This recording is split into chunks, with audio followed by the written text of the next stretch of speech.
બનાસકાંઠાના વડગામ તાલુકાના ધનપુરા કારમાં સળગાવેલી લાશ મળી આવવામાં નવો વળાંક આવ્યો છે। હોટલમાં કામ કરતા વિરમપુરના ગુમ ઈશમની લાશને સળગાવી દેવા હોવાનું સામે આવતા વડગામ પોલીસે કાર માલિક સહિત 6 શખ્સો સામે ફરિયાદ નોંધી 5 શખ્સોની અટકાયત કરી અને મુખ્ય આરોપીને ઝડપી લેવા તજવીજ હાથ ધરી। વડગામ તાલુકાના ધનપુરા 10 દિવસ અગાઉ એક સળગેલી કારમાંથી માનવ કંકાળ મળી આવ્યો હતો, જેમાં કાર માલિક ઢેલાણા ગામના દલપતસિંહ ઉર્ફે ભગવાનસિંહ પરમાર દ્વારા મૃતકને ઈશમને સ્મશાનમાંથી બહાર કાઢી વીમો પાસ કરાવવા લાશને સળગાવી દેવાઈ હોવાની આશંકા વચ્ચે નવો વળાંક આવ્યો છે, જેમાં કાર માલિકની હોટલમાં કામ કરતા અમીરગઢ તાલુકાના વિરમપુરના ગુમ ઈશમ રેવાભાઈ ગામે તેની હત્યા કરી લાશને સળગાવી હોવાનું પોલીસ તપાસમાં સામે આવ્યું છે। પોલીસે કંકાલ રેવાભાઈ ગામે તેની હોવાની આ શંકા કરી છે। જોકે મહત્વની વાત કરવામાં આવે તો પાલનપુર તાલુકાના ઢેલાણા ગામના દલપતસિંહ ઉર્ફે ભગવાનસિંહ કરસનજી પરમાર રાજપૂત દ્વારા હોટલ શરૂ કર્યા બાદ નુકસાન થતા 1.26 કરોડનો વીમો લીધો હતો, જે વીમો પાસ કરવા માટે આ સમગ્ર કારસ્તાન રચવામાં આવ્યું। જો કારમાં સળગી ગયેલી હાલતમાં મળી આવેલ કંકાલને લઈ અને પોલીસ દ્વારા તપાસ હાથ ધરવામાં આવી હતી, જે તપાસમાં એલસીબી અને એસઓજીની અલગ અલગ ટીમો બનાવી ટેકનિકલ એનાલિસિસ તેમજ હ્યુમન સોર્સ આધારે શંકમદ ઈસમોને લાવી પૂછપરછમાં જાણવા મળેલ કે ગાડી માલિક દલપતસિંહ ઉર્ફે ભગવાનસિંહ અને અન્ય 5 લોકોએ ભેગા મળી તેમની હોટલમાં જ કામ કરતા વિરમપુરના રેવાભાઈ ગામેતીને ઘરેથી લઈ જઈ અને ત્યારબાદ તેમની હત્યા કરી અને કારમાં નાખી જ્વલનશીલ પદાર્થથી કારને આગ લગાડી હતી। ત્યારે હવે આ હત્યાનો ભેદ ઉકેલાયા બાદ વડગામ પોલીસ મથકે દલપતસિંહ ઉર્ફે ભગવાનસિંહ સહિત લોકો સામે ગુનો નોંધ્યો છે, જેમાં પોલીસ દ્વારા ગુનામાં સંડોવાયેલ આરોપી દલપતસિંહ ઉર્ફે ભગવાનસિંહ કરસનજી પરમાર રાજપૂત રહે ઢેલાણા તાલુકો પાલનપુર, એકબીજા મહેશજી નરસનજી મકવાડા રહે ઢેલાણા તાલુકો પાલનપુર, ભેમાજી ભીખાજી રાજપૂત રહે ગોડિયાલ તાલુકો વડગામ, સેદાજી ગેમરજી ઉર્ફે ધીરાજી ઠાકોર રહે ગોડિયાલ તાલુકો વડગામ, દેવાભાઈ લલ્લુભાઈ ગમાર રહે ખેરમાળ તાલુકો દાંતા હાલ રહે ગોડિયાલ તાલુકો વડગામ, સુરેશભાઈ બાબુભાઈ બુંબડિયા રહે વેકરી તાલુકો દાંતા હાલ રહે ગોડિયાલ તાલુકો વડગામ સામે ગુનો નોંધવામાં આવ્યો છે અને તેમાં 5 આરોપીની અટકાયત કરવામાં આવી છે, જ્યારે મુખ્ય આરોપી દલપતસિંહ ભગવાનસિંહ પરમાર ઝડપી લેવા પોલીસ દ્વારા તજવીજ હાથ ધરવામાં આવી છે। જો કે આ સમગ્ર ઘટનામાં હજુ પણ ભગવાનસિંહની ધરપકડ થયા બાદ જાણવા મળશે કે સમગ્ર કારસ્તાન રચવાનું કારણ શું હતું।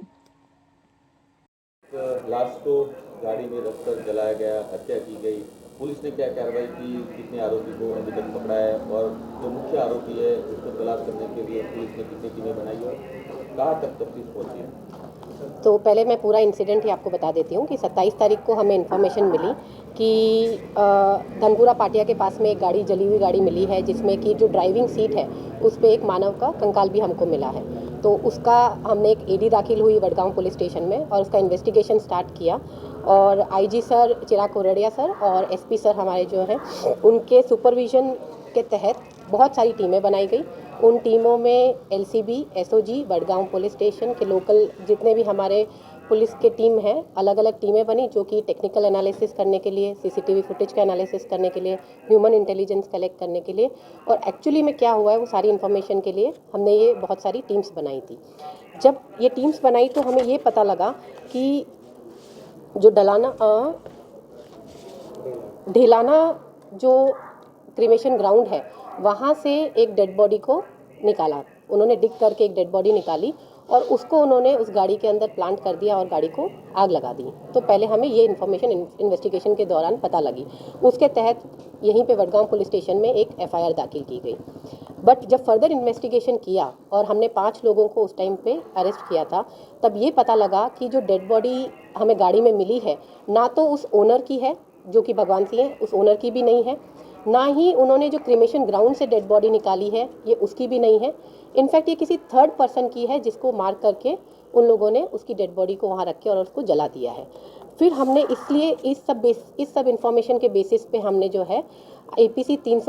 302 की जो धारा होती है वो हमने अमेंड करके लगाई, BNS 103 है और उसके तहत हमें जो आरोपी थे उनकी 5 दिन की कस्टडी मिली। कस्टडी के दौरान हमने फर्दर इन्वेस्टिगेशन हमारा स्टार्ट रखा। फिर हमें इन्फॉर्मेशन मिली कि अमीरगढ़ पुलिस स्टेशन जो है हमारा, वहाँ पर 01/2025 में एक जानवा जोग दाखिल हुई है। वो जानवा जोग हंसा बहन ने करी है और उन्होंने ये बताया कि जो मुख्य आरोपी है भगवान सिंह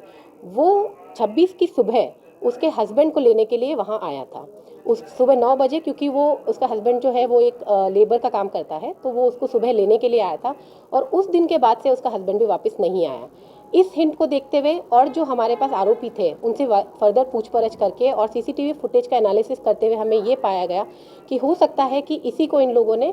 इनकी मृत्यु मर्डर कर दिया इनका और इन्हीं की बॉडी को वहाँ रख करके इन्होंने जला दिया गया है। तो बेसिकली अभी ये है कि हमने फाइनल एनालिसिस तो तभी हो पाएगा जब हमारे पास फॉरेंसिक्स की रिपोर्ट आएगी, बट क्योंकि कंफर्म साइंटिफिक तरीके से ही 100% हो पाएगा, इसलिए हमने इनकी जो